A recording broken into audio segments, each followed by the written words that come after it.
Hi guys, it's Zahid here from Abbey Property in Luton, and I've been asked a lot of questions which I'm getting asked on a frequently basis, so I'm going to be answering as many of them as possible in this video. How are landlords managing the rental property maintenance? Let's have a look at all the best practices that you can implement to make sure you're getting good rent, but also you're not losing when it comes to maintenance as well, because that is a cost. If you're getting £1,000 income, but you're losing £500 every single month, what's the point? You'd rather be losing £10–12 on maintenance if you can. My point being, as minimum as possible. So the first most important thing is property inspections. Now, inspections will give you a really good idea in terms of how the tenants are treating your property. So let's say you moved a tenant in 5 months ago. Every 6 months you should be inspecting the property. That will give you a good idea of how they're keeping it, so then you can decide if you want to keep them for another 6 months or if you want to ask them to leave it instead. Secondly, it will give them a good understanding that the landlord comes frequently to the property and they need to maintain it to a good standard. Thirdly, it gives you the opportunity to look at issues which the tenant may not necessarily have highlighted, or they might have thought they told you, or they have told you and you've forgotten about it as well. It gives you a chance to revisit the property and have a look at everything to see how you can maintain it better. Now, having said that, the next thing is maintenance schedules. For example, gas safety is being upkept on a yearly basis. Every 3 to 5 years, looking at the EICR, which is for the electricity, making sure that's kept on top as well.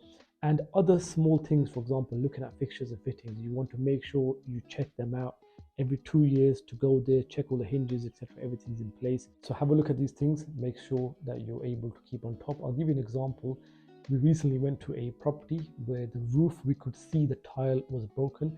Because it was summertime and there was no rain, and we spotted that early on, we're able to get that rectified from beforehand to make sure that when the winter does come, there is no rain coming through. And when the rain does come through, you're going to need a lot of time to dry up the rooms as well, dry up the loft, and then possibly the damp that's going to come through as well, and then having to repaint it. It's going to be a lot of cost as well. So maybe put it in your maintenance schedule to check the roof, check the groundwork, the carpets, fixtures and fittings, other things that you can prevent now, as opposed to them being a big cost later on in the future instead. When it comes to renovations and repairs, you should always keep aside 10% of your income just in case. It wouldn't cost you that much, but keep a healthy amount away just in case anyway, because sometimes it might be like roof repair or boiler repair or something big that you possibly might need to spend out on getting done.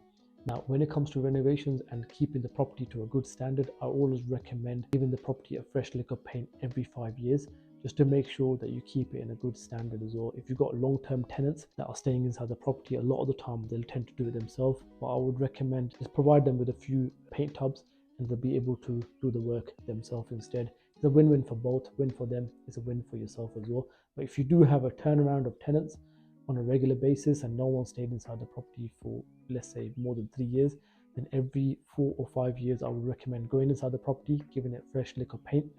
That helps you massively to attract good quality tenants, and also to attract tenants that are paying a good rent on a monthly basis as well. Now, when it comes to maintenance, a lot of landlords are really caught up. Sometimes they're accidental landlords, sometimes there are landlords that have multiple properties and just can't keep up with the work. And there might be professionals where they're like a doctor or a dentist or engineer or whatever, and it's really high demanding job, and they're not able to spend much time on looking after the property portfolio when it comes to maintenance, chasing up rents, etc., stuff like that. So I'd highly recommend using a letting agent. Not a plug for myself, although I am a letting agent, but I'm highly recommending using a letting agent because they have all the latest technology when it comes to chasing up rent.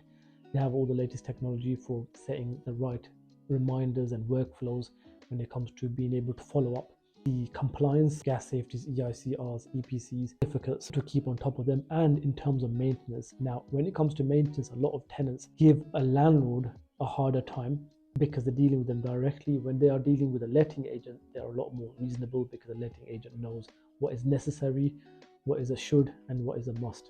Whereas when they're dealing directly with the landlord, they might be a bit more demanding in terms of the needs. Coming back to using a letting agent, because they're a lot more efficient and very affordable, less than a coffee a day, and you're getting a whole team of, let's say, 3-4 professionals easily within each branch. Again, advertising done for you as well, property inspections, maintenance, everything's being looked after, rents being chased, and you're getting a good, reliable tenants on a yearly basis, making sure that you have good, reliable income and making sure that your deficits, which is your deductions on maintenance, are not going too high and they're kept well within control.